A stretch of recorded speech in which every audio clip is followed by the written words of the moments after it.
Good afternoon, everyone. This is Tractor Man 44 here. Had this old tractor going a year ago in November, I think, something like that. So it's been 9 months or so since it's sitting there. Got old gas in the tank, old gas in the carburetor, and before that it sat for a pretty good while too. But I had to fire that old gal up and get her out of the way a little bit and kind of shift around a couple of them old trucks, you know. So that's what we're going to do this afternoon. We're going to do a cold start on an old Massey Harris. It's about a 1950 or 51, maybe a 52, but it's a Massey Harris Model 30, which has got a Continental 4-cylinder flathead engine. Now in preparation, what I got to do is I get the tarp all pulled off of it, you know, and check, make sure there's a little gas in it. And then I've got to wrestle an old battery that's got a little juice in it out of one of these other old pieces of junk.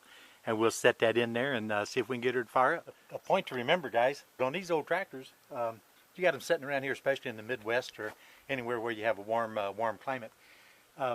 Anytime you've been sitting, you know, in a nice summertime weather, you want to be careful when you pull off a tarp. It's been on there for a while, because usually there's going to be some red wasps in there, you know. And usually I'm pretty quick and everything, you know, but I wasn't quick enough this time. I jerked the tarp off there, and about 6 of them fogged out, and one of them landed right in my soft spot in my arm right here, below the bicep. Just sat down on me and let me a pretty good whelp there. But it'll be okay. If that happens, this might be an old wives' tale. Some people might consider that. But from the time I was a kid, you know, being around the farm, the old man always, you know, had me run to the gas tank of the tractor, grab the hammer, dip the handle down the gas tank, get some gas on that sting right away. And it'll keep it from swelling too badly and take the pain and the itch away. And that's what I've done my whole life, and no exception here. I walk briskly into the shed and douse my arm with gasoline. So it feels okay. So, but anyway, that's something to remember. Man, them tarps, they just kind of cover up and give them wasps a nice place to build those nests up underneath and around the engine. These old tractors, there's always nasty stuff in the gas tank. They're always rust filled and everything, you know, and you don't want to just start using that, putting that right into your carburetor. So what I've always done is I've got several of these temporary gas tanks to make out of Freon containers. I just take a paint thinner can and cut the lid off a pair of tin snips, clean that, buff that up a little bit around there, and then solder that with soft solder. Just use an old soldering iron and 50-50 solder, and solder that lid in place. And then a lot of times you leave it cracked a little bit to get a vent in it. I don't like to drill a hole in, you know, because, you know, you drill a hole in it, you're going to get moisture in. So I just crack it a little bit, and whenever I'm done running the tractor, close it up again. But at any rate, that'll vent you just enough. Then down at the bottom, I take a piece of black iron pipe with whatever size ball valve I have. I keep a complement of 1/4-inch ball valves, you know, from all the gas pilot assemblies and everything I've taken out over the years, and MIG weld a little nipple into the bottom of the tank, and then put my ball valve on, and then go straight down with a temporary line through a temporary fuel filter and right on into the inlet of the carburetor.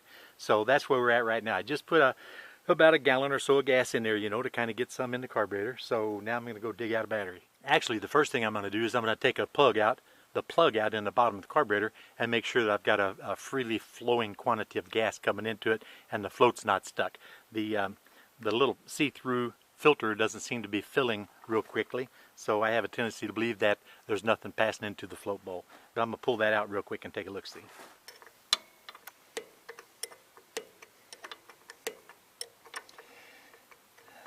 If you round those off or lose them, it's really nothing more than a pipe plug. And so we pull that out of there, and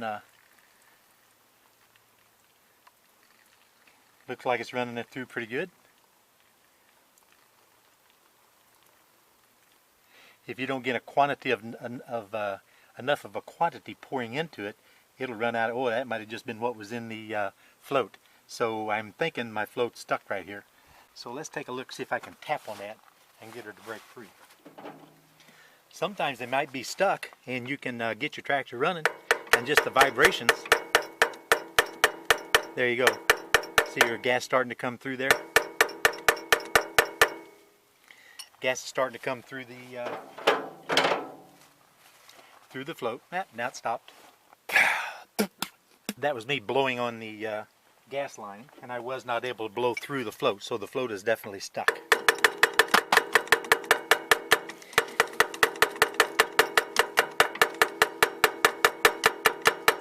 So to maybe keep from taking this carburetor apart and working on the float, I'm going to see if I can get enough gas in there just to get it running, and maybe the treatment I've got in the gas is enough to get that seat cleaned up a little bit with that seafoam and stuff treatment that's in the gas, and it might straighten itself out. I'm not wanting to do any major work on this thing today. I just want to get it running so that I can move it without having to use the forklift or the backhoe or another tractor in order to relocate it. So I just need to make sure it gets enough fuel in it, and it might work its magic and start working. So if I tap it a few more times, that'll bring a little more gas into the float bowl. As long as you don't hit too hard, you don't have to worry about damaging that. That's a cast iron base to that carburetor, so you're not going to hurt it. Some of them are aluminum, and you don't want to do that to aluminum. It's too bad. But at any rate, we're going to go ahead and get a battery now and see what happens. Well, I got a battery in. It's got a little bit of juice. It's still a little bit weak. I think we got gas in the bowl. Make sure the tractor's in neutral. We're going to see what happens. I'll see if I can choke it from this side over here.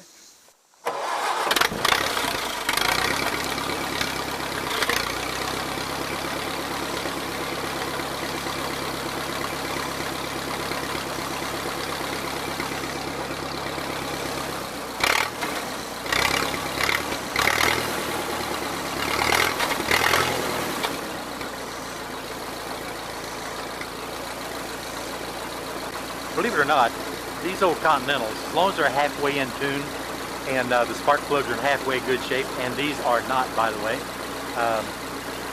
These old Continentals, they start like this. I don't know what it is about them. They're just good old bulletproof engines. I just love these things. This particular one's 162 cubic inch, but this thing here, I think I've said before in other videos, you can actually bore this motor right here 120 thousandths over the standard bore and not encroach on the too much on the wall thicknesses that'll cause it to overheat, because the amount of because it generates so much more heat with an overbore, and of course the water passages aren't any bigger, so they only has a capacity to reject so much heat. And typically when you run higher compression pistons and a larger bore, you've got more friction, you're pumping more gas through, and everything like that, so you're generating a great amount of heat. But these engines have absolutely no issue on that. I'm going to go ahead and see if I can get this thing to go in gear and pull it out of the way.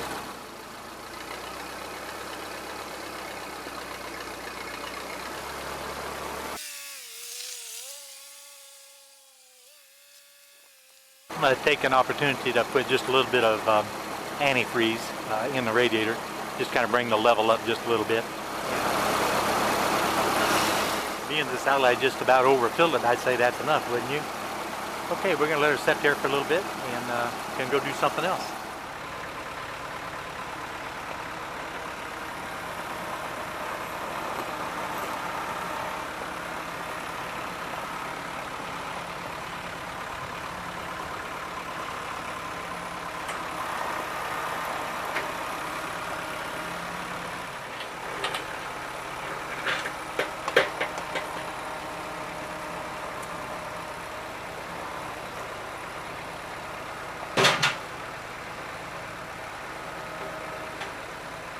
That's about all I can do with the little Kubota. A little too much weight there on this hillside. I'm afraid that truck would push the little Kubota right down off the hill. So time to get the big boy out. Got the old skid loader sitting there. That's a 65 horse turbo Ford New Holland. I'm going to go ahead and see if I can pick that thing up and kind of shift it around. I got to get...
And I put a 22-inch truck tire in front of that pretty chrome bumper, and I'm going to give it just a little bit of a nudge with the B3030, and I've got the skid loader sitting there as emergency brake in case my 6x6 doesn't want to stop it.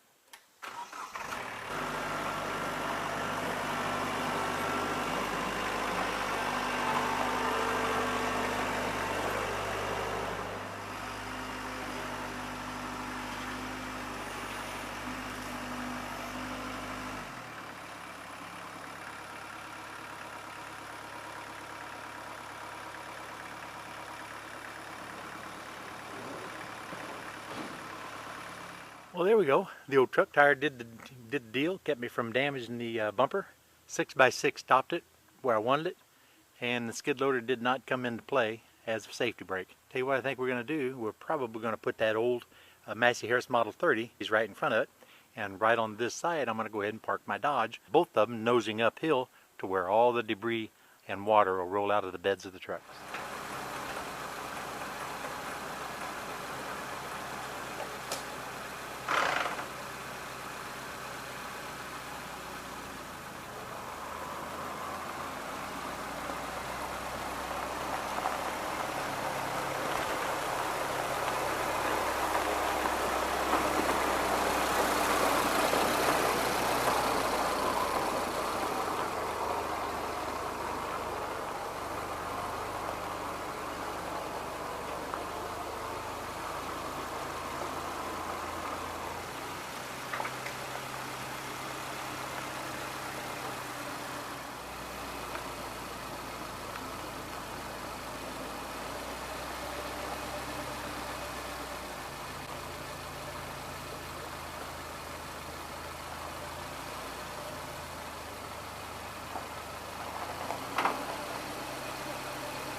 I just turned the gas line off, and I'm going to leave the tractor sit there and idle until it drains all the gas out of the bowl.